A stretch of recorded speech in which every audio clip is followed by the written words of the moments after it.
this is the first episode of my new podcast, The Afters, and this is, the first episode of the first series. I'm Steph, this is Bertie.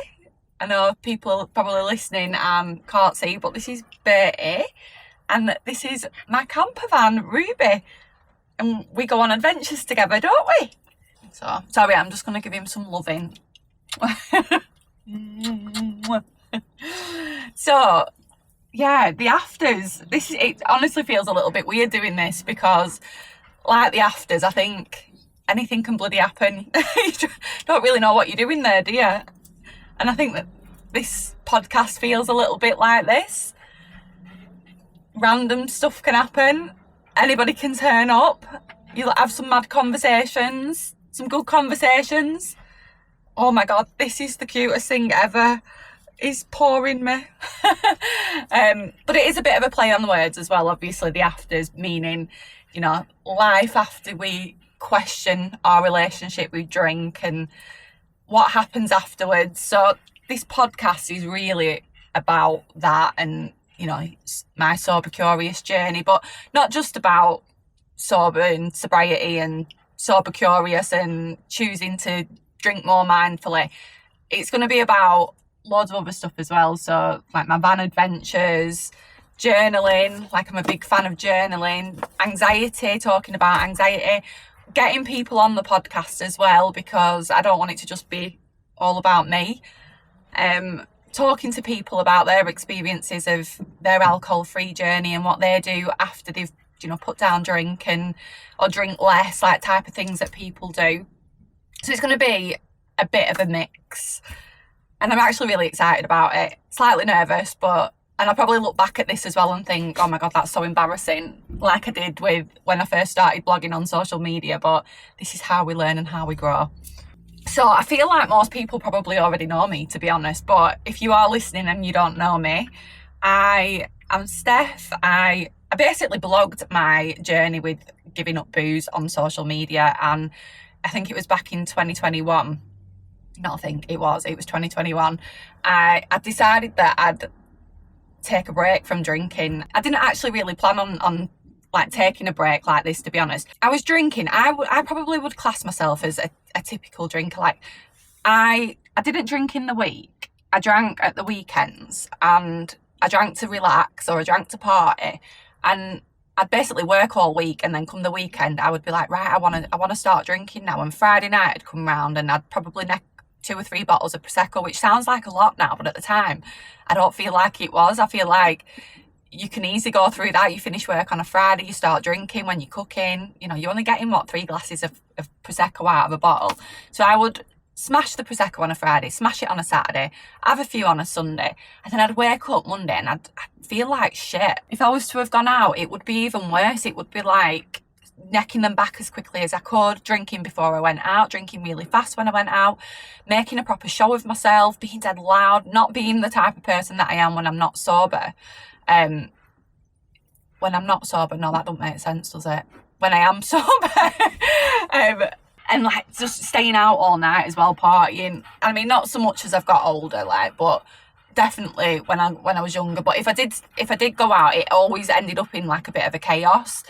And the birds were tweeting, and then Monday had come, I'd feel like shit. I'd feel like shit till like Wednesday, Thursday, and then I'd want to do it all again because I'd be like, well, I've worked hard all week. I deserve to have a relax, and that was my way of relaxing. And it was just that constant cycle.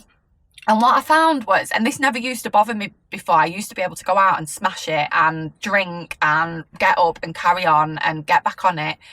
But as I've got older, I've started to notice that I have got really anxious and started to feel depressed. And at this point, I didn't realise it was to do with drinking. I don't know what I thought it was, but I was constantly living in this feeling of dread, like something was going to happen. It was horrible. And I couldn't shift it. And I ended up on pills from the doctors.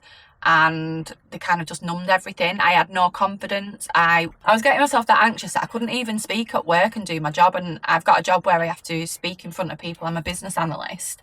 And I couldn't do it because the thought of speaking to somebody made me feel physically sick. So I'd lost all of my confidence.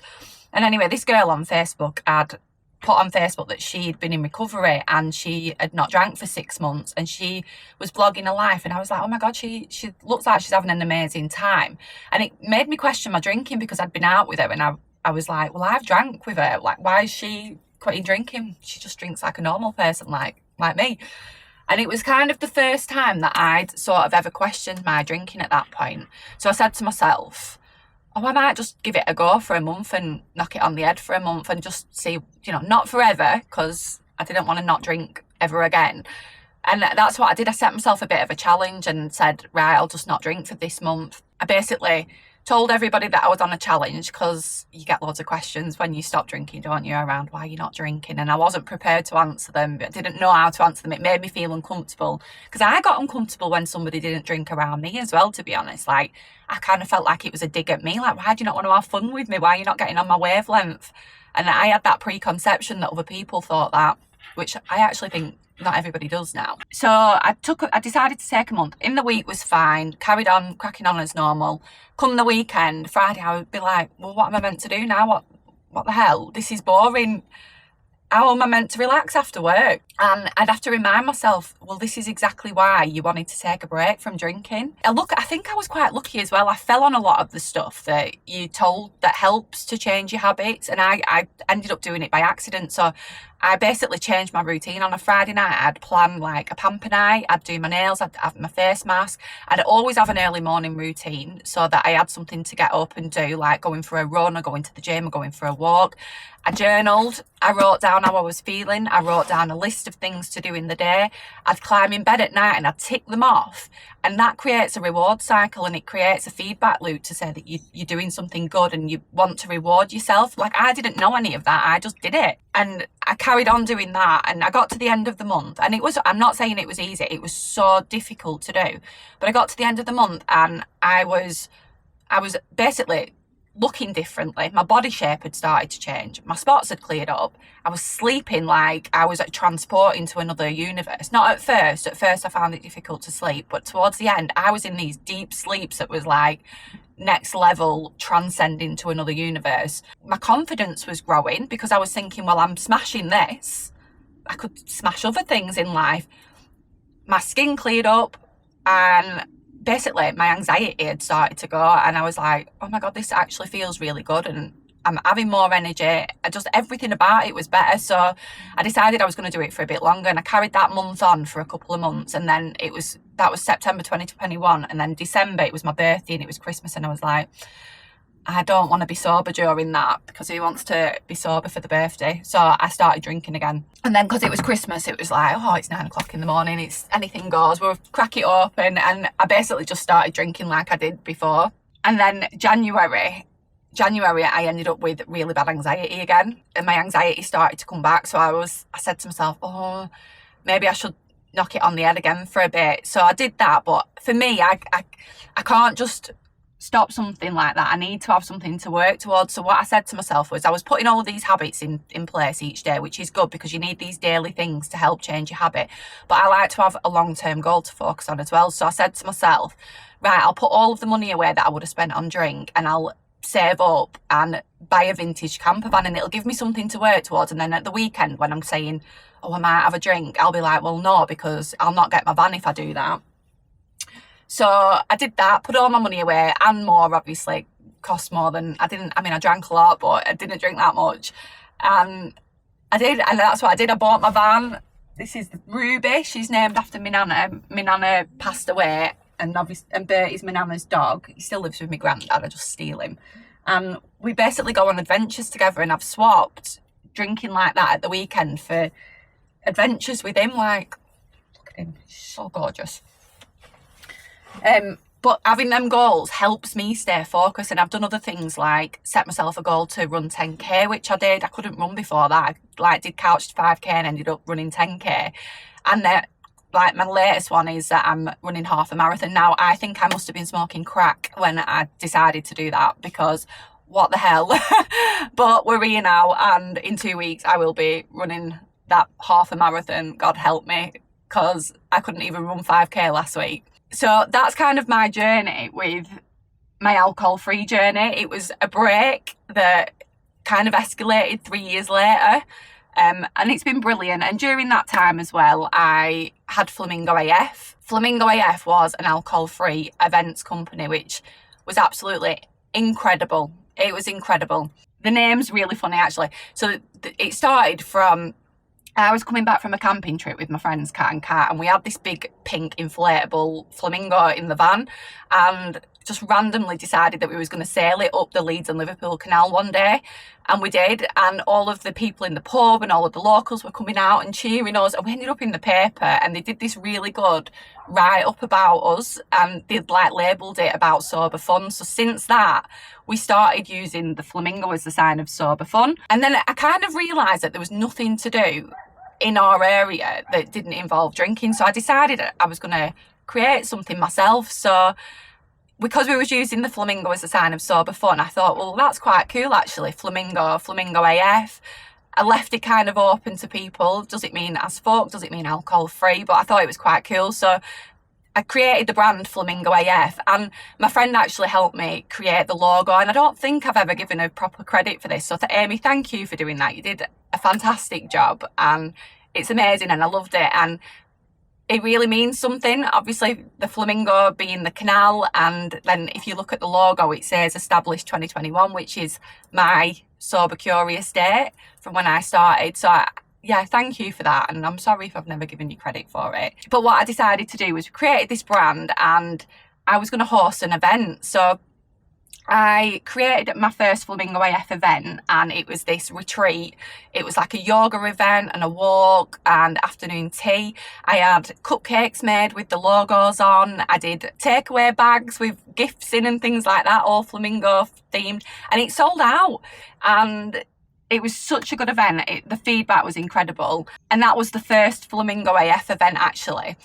And from that, that's where I kind of met Lily. So Lily ended up coming to the first Flamingo AF event, and we got chatting, and we really like hit it off, and we became really good friends. And we said, well, let's do it together. Let's grow Flamingo AF together.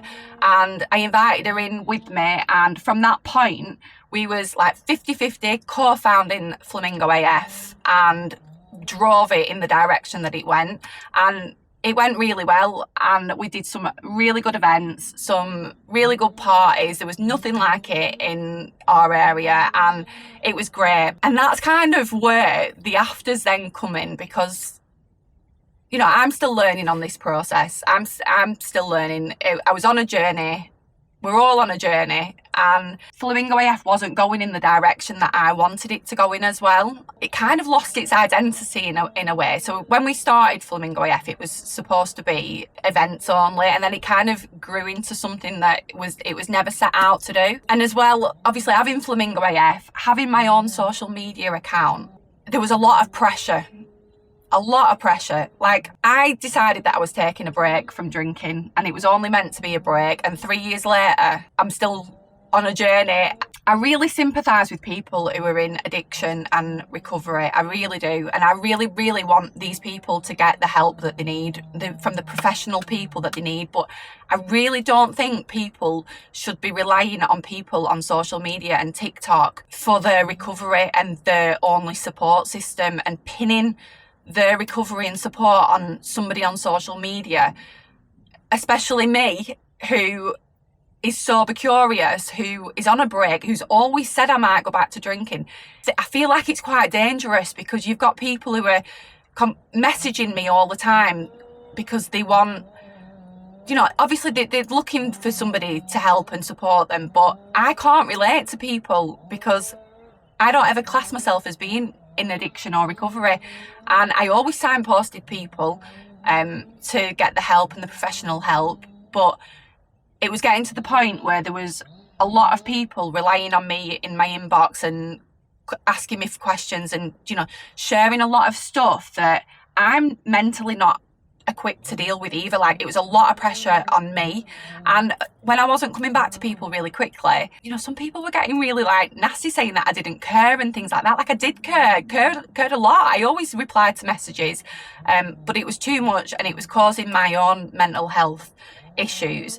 And there was a lot of issues that went on around Flamingo that I'm not going to go into now. There was a lot of stuff going on behind the scenes that was never shared, and it basically all got too much, and the pressure was just too much.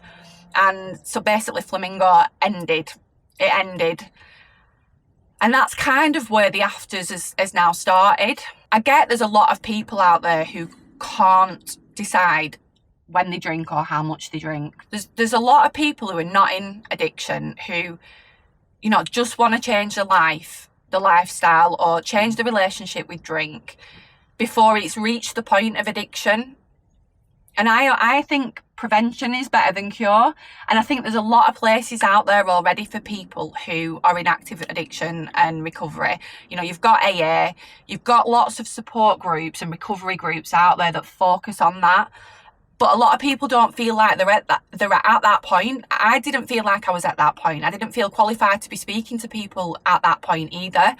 And that's what the afters is kind of for I mean, it's for everyone. I'm not saying that it's not for everyone, but it's specifically for people who want to change the relationship with alcohol, whether it's reducing drinking, you know, not drinking as much, having more dry days.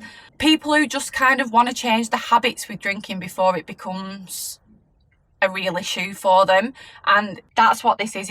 It's more around inspiration, around the different things that we can do that don't involve drink. Because I thought everything revolved around drink. I'm not going to lie. I thought everything revolved around drink. I didn't know how to have fun without drink. And my life is so much more fulfilled now without drinking. And that's what this page is for. It's showing people, this podcast and this page, showing people that there is lots of other stuff to do without drinking. I also think there's this preconception as well that you've got to be an addict to want to change your relationship with drink. You know, you've got to hit rock bottom. And that is not the case for a lot of people. A lot of people want to change the relationship before it gets to that point. I mean, obviously nobody wants to get to that point. You don't have one drink and then you're suddenly an addict. It is a process that you go through, and you know, it happens over a long period of time for most people. But most people want to change that. And for me, that's kind of where I am. So on this episode, I want to talk about the fact that I was on a break from drinking. And in the last 3 years, I have had a handful of drinks. And it's caused me problems for different reasons. So I want to change my mindset around my drinking, because when I had my drink, so I'd been sober, I'd not drank for a long period, and then I had a relapse. I don't know why I did that. It's called a relapse. I drank, not intending to drink. It was off the back of my feelings being sad. I'd had a really bad haircut. Weren't it bad? It was absolutely terrible, weren't it? And I validated for drinking because it was so bad. It was ridiculous. But I drank off the back of a bad haircut, which sounds ridiculous now, but at the time it was traumatic. All right. You're chilling out. And what happened was, right, I'd had this really bad haircut and everything kind of broke down, and I was like, oh my God, I'm going to get absolutely leathered and like help myself with drinking. And I had this drink and I got drunk, and then I woke up in the morning and I hated myself. I hated myself so much. I was so upset with myself. I was like, oh my God, I've put myself back to square one. All of them days sober, you know, I beat myself up about it for ages and ages and ages. And I was like, it took a long time for me to realise, actually, so what that I had a drink? It didn't matter. I never set out to be sober 100%. I set out to find what was making me happy. And I'd spent all of them days not drinking, and then I had a drink. Actually, I should have been cheering myself on that what was meant to be a month off the drink had turned into over 2 years, and then I'd had a drink. But my mindset was so living in fear about it that I was terrified. I was absolutely terrified of what I'd done. And then I hopped back on and you know, carried on not drinking.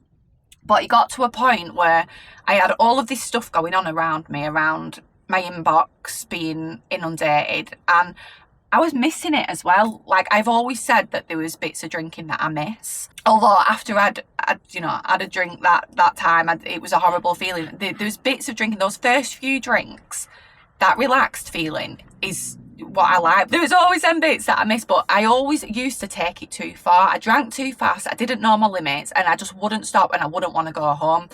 But it had been like nearly 2.5 years that I'd not drank, and I felt like my attitude had changed towards it, but it was consuming me. I was like, right, I can't drink. I'm not allowed to drink. I can't drink. It's a bad thing. It's about all them days. I've got to be sober. All these people are relying on me. Like, I can't do it. It's this terrible thing. And I was like, it was all I was thinking about. So I decided that I was going to have a drink and plan it and just take a bottle of Prosecco to my friend's party and have a couple of drinks with them. So that's what I did. And for me, doing it in this more controlled way was better for me. So what happened was I had a drink and I actually enjoyed that first drink, but then I started to feel myself not being myself anymore, and I wasn't in control, and I actually didn't like that feeling as much, although I did enjoy the first couple of drinks. So I decided, right, I'm gonna go home. And I went home and I'd polished the bottle off. I did drink the bottle, but then I got up the day after and I told everyone that I'd done it, because I don't want to be an account that drinks behind the scenes and doesn't share that. Like, if I'm going to blog my real life, I'm going to blog it all the good and the bad, whether it, causes a backlash or not. I'd rather be honest. So that's what I did. And that was a good thing for me, because it made me realise that I don't want to be governed by people. I don't want to feel like I can't do something if I don't want to do it. And that's why I'm careful now of my wording. Like, I want to say hangover-free, because my goal is absolutely to not drink. I don't want to drink. I prefer my life not drinking. The only time I've drank since then was at Kendall Calling with Darren. So I did Glastonbury completely sober, completely solo. Best experience of my life. I'll do another podcast on that. Went to Kendall Calling with Darren. Darren was drinking and it was taking up too much headspace again. And I was like, I feel like I'm missing out. I had 2 drinks, I think it was. And then I was like, do you know what? It's not actually adding anything, but I needed to itch it. I needed to scratch it. And for me, that's more in control. I've not done something bad. I've controlled. I've had the drink and I'm like, actually, I'm not really that arsed. I can take it or leave it now. So for me, this was a good thing to go through, and I needed to go through it. But for other people, they probably couldn't do that. They have to say to themselves, I am never drinking again. But for me, that is not where I am. And that's why I'm careful around the wording that I use now, the hangover-free fun, because I don't ever want to be in a position where I feel like I can't do it if I want to do it, because that was just sending me under. It was absolutely sending me under. I want to carry on blogging my journey. I want to carry on blogging my thought process around everything. I'm still on a sober, curious journey, but I needed to go through that to realise that actually, maybe I will have a blowout once every now and again, once every 6 months, but the majority of my time will not be drinking, because I like myself better. I like how I wake up in the morning, I've got a clear head. I like the fresh feeling. I like how I sleep. I like my confidence. I like everything about it. But every now and again, I might just want to drink. And if I do, I don't want to feel like that I've done something wrong with it. So that's where I am. And for me, I actually think that that's a better experience going through that than the first time. And thank you everybody who supported me on that, because the amount of support I got from sharing that was unbelievable, absolutely unbelievable. And a lot of people related to what I was saying, which was really good and really, really good to read. I am absolutely convinced there's something called the 2-year itch. Convinced about it. The amount of messages I got from people saying, oh my God, I've not drank for 2 years and I'm the same. I feel like, could I have one to test and see what it's like? I am convinced of this 2-year itch. But I'm glad, because it's taught me that I feel like I have changed my relationship with drink.